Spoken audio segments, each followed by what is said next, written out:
It's your boy Chig from Gooner Eagle Eye, coming through to you again with another video. That's right, you're through to the chopping block. And featuring on today's video, and the person that I'm going to be talking about, here is why I would sell, after 1 year of having him, Henrikh Mkhitaryan. Now, when we talk about Henrikh Mkhitaryan, you know what? Let me start that question again. When you think about the people who have disappointed you the most this season, top 3 players, be honest, who would it be? Some people might say Alex Iwobi.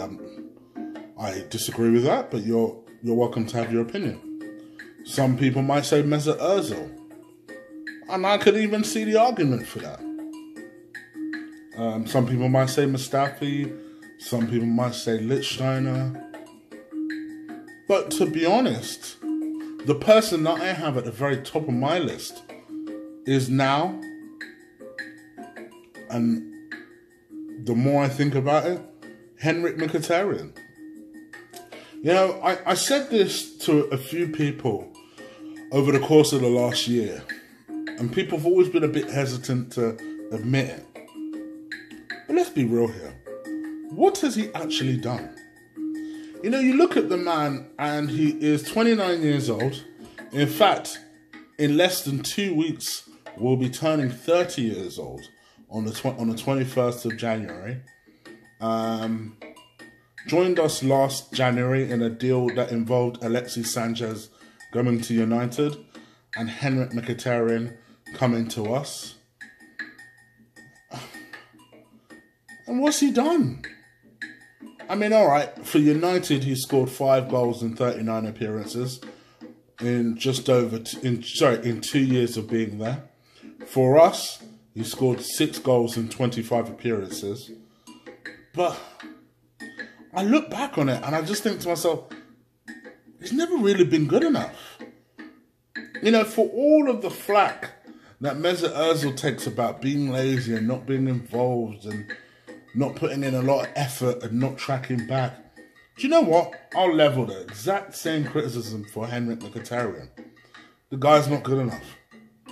He isn't. And I think a lot of that is due to lack of confidence. I think a lot of that is due to the fact that he's not been in the team lately. He's been in and out of the team. But it's at some point it comes down to the fact that the man ain't good enough. You know, I remember me and Stel, who's a friend of the show. Shout out to Stel, because we've just drawn United, so I know his last appearance was very successful. People seem to really warm to Stel, as they always do when he's on the show. But I'm sure we'll be doing another show together to talk about that game. And he's always referred to Henrikh Mkhitaryan as Kebab Boy. He just has never liked him.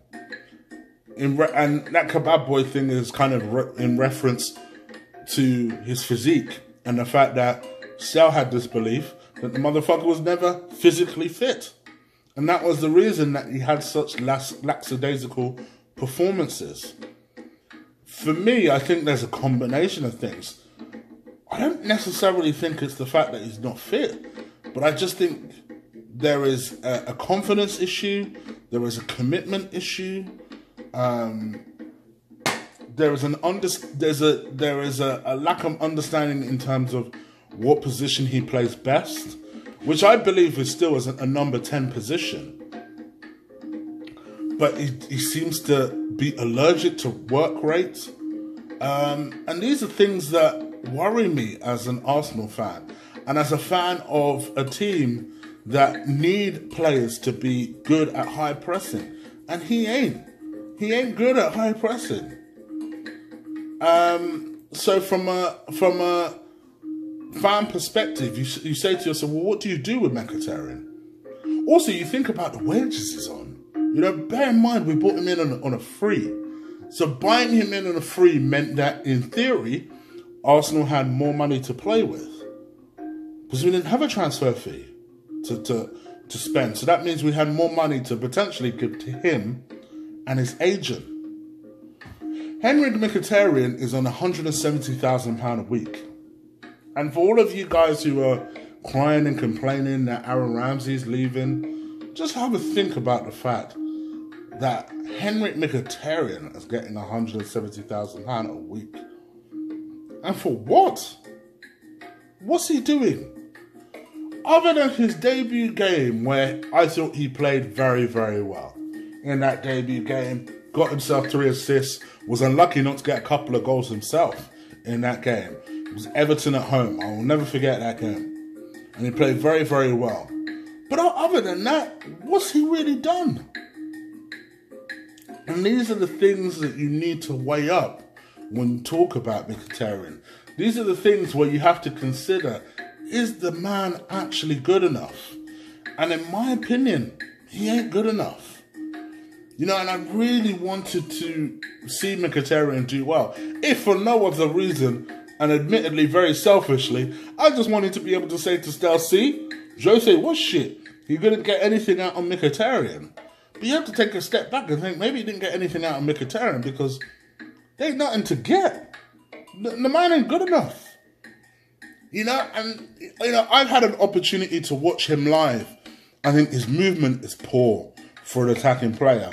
Listen, if the nicest thing I'll ever say about Mesut Ozil is this. Mesut Ozil, movement-wise, is very, very good. Henrikh Mkhitaryan, movement-wise, ain't good. It ain't. And I think that's a lot of his problem. Weirdly, for an attacking player, and I know I mention this like it's my only critique sometimes, I don't think he reads the game that well, from an attacking sense. And that's why his movement is so poor. I don't know. But this seems like a far cry from the man who played for Borussia Dortmund. The reason that he got his Man United move in the first place, where he scored 23 goals in 90 appearances for Borussia Dortmund. Even for Shakhtar Donetsk, he scored 38 goals in 72 appearances. Where the heck is that guy? I don't see that guy. I see this almost shell of a man that Jose has bought us and said, here, there you go. And people want to talk about the fact that Arsenal got the better deal out of the Alexis situation. Did we really? Listen, I was all a fan in the end of getting rid of Alexis because I felt he was disruptive to the team. And if he wanted to leave that badly, let him leave, you know. And I still maintain that today. You know, as Kenny Ken has always said, Arsenal is the star. No player is better than is bigger or better than the club. Having said all of that, when people talk about, oh, well, you know, shame on United because we got the better end of the deal. Yeah, we're in a better position now. But let's not act like we got the better end of the deal. We got shafted. We got a player who works hard, albeit may have lost confidence, but who works hard, versus a player who, I don't know who the fuck this guy is. You know, I've never seen a game where I thought, okay, Mkhitaryan is showing me who the fuck he is. I don't know who he is. There's nothing about him that makes you think, oh, okay, maybe he'll improve because he's only been with us a year. Maybe it'll take him a cup. And that's the thing, innit? Because remember this time last year, there was all this speculation over whether we'll make a move for Aubameyang. Wenger doesn't spend money in January. This, that, and the other.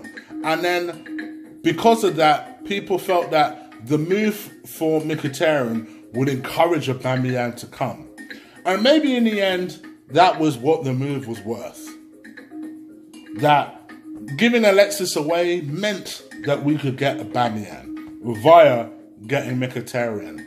Okay, we've got Aubameyang, which means my man has served his purpose because when I see Mkhitaryan play, it's not like Aubameyang particularly prospers off that. So let's sell him. Let's get rid. So for me, in my opinion, that is why I'd sell Henrikh Mkhitaryan. You guys let me know what you think. Leave it in the comments below. If you like this video, crush, destroy, drop kick the shit out of that like button. You know, I appreciate when you guys do that. And why the African music? Because, motherfuckers, because. So I hope you guys like the video. I'll be back this Sunday because I know I owe you guys some back-to-back chopping block materials. I'll be doing this from Sundays going forward for the transfer windows only. And yeah, the next one I think is one that everybody's going to agree with, but I'll be surprised if this one's not also one that everyone agrees with. So crush the like button, hit the subscribe button. I've already put something in my Patreon for my Patreon viewers. So go and subscribe at Colossal Chig. The link is in the description below for Twitter. Colossal Gooner _eagle_I for the Patreon and the Insta. In fact, for the Insta, you just got to add #1. All the links are in the description below. That's it from me, guys. Take care. Deuces.